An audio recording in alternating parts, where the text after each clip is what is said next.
বেচো ছাগল, বেচো ছাগল, ছাগল যদি হয় কালো দাম পাবে ভালো।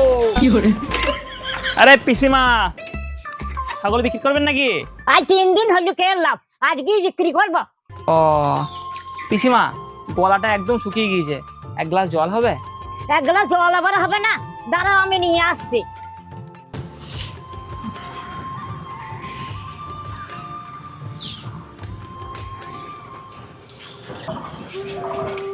আচ্ছা পিসিমা, একটা কথা বলবো, খারাপ মনে করবে না তো? না না, বললো বললো।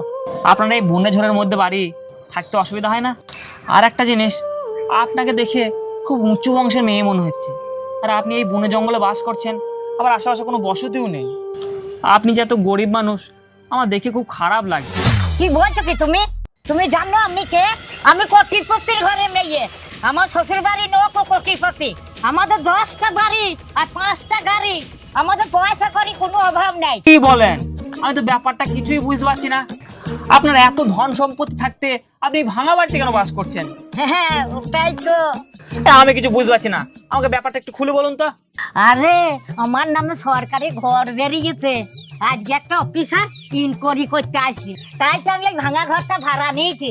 আবার এই ছাগল 3টিও ভাড়া করিয়া নিয়েছি। সত্যি? আরে হ্যাঁ, এইটি তো বাণী মন্ডলের কেরমা। नहीं नहीं नहीं नहीं सारुण के यहाँ कुछ तो गड़बड़ है। लेकिन ये साला कर क्या रहा है यहाँ पे? হ্যাঁ গো, খাতা বের করি আবার কি করছো? আপনার যে ইনকোয়ারি করতে আসার অফিসার ছিল, সেটাই হচ্ছে আমি। हे प्रभु हे हरि राम कृष्ण जगन्नाथ प्रेमानंद, ये क्या हुआ?